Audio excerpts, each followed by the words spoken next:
Thank you. Very interesting discussion, and I think we need to put it in context of where the world's at. Dr. Stop, is that right? Are you from Texas? I am from Texas.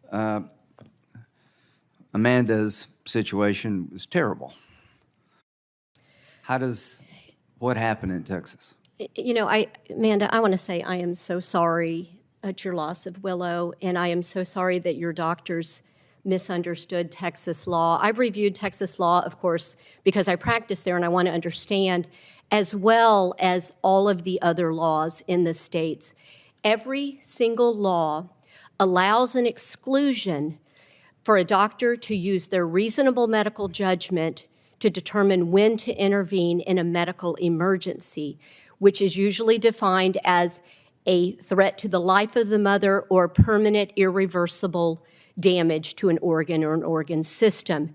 None of the states have the terminology that the threat must be immediate.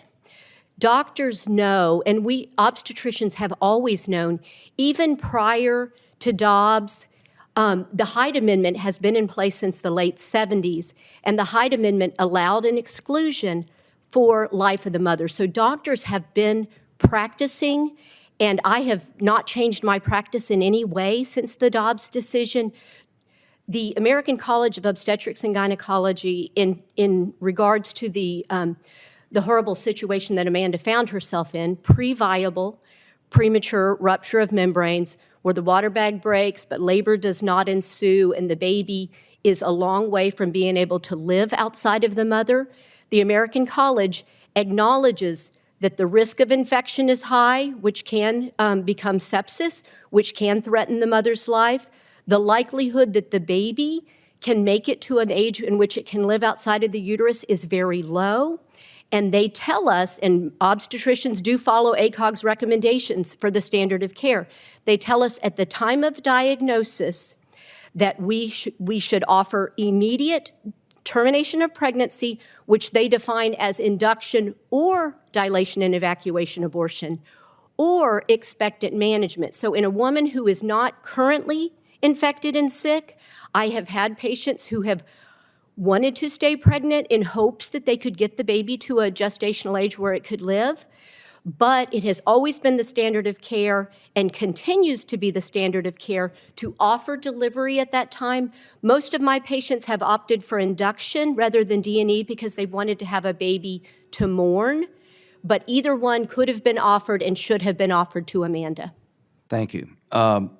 15 weeks. Is it fair to say that baby has a heartbeat at 15 weeks? Does anybody on the panel disagree with that? As a matter of fact, the baby has a heartbeat about 2 months before 15 weeks. Is that right, Dr. Stoke? 23 days after conception, there's a muscular chamber innervated by electrical impulses pumping blood cells, which are oxygenated throughout the baby's body. Does anybody disagree with what I said about the European standard, that 47 of 50 European nations limit elective abortion at 15 weeks or less? Does anybody disagree with that? Good. The bottom line is 55,000 babies are aborted after 15 weeks in the United States. Is that right, Dr. Verberhurst? That's correct. And most are elective, so this would matter. So I'm for my bill. I'm not asking you to be, Dr. Stoop, but I'm for it. Let me tell you why I'm for it. I'd like America at some point in time to say, 15 weeks being pretty good to me, that a baby is well developed, can feel pain. You can't operate on the baby medically without anesthesia because the baby can feel pain in efforts to save its life, to draw a line. There's nothing unreasonable about trying to draw a line at 15 weeks when 47 of 50 European nations do that, with exceptions for rape, incest, life of the mother. What's unreasonable is allow abortion on demand up to the moment of birth. That's exactly what your bill does. that puts you in the category of China and North Korea. I welcome this debate. We're not going to back off. We're going to try to have America in line with the civilized world, not North Korea and China. Nothing good comes from wholesale abortion on demand at 15 weeks when the baby can feel pain. Senator Whitehouse. Thanks, Chairman. Welcome to the witnesses.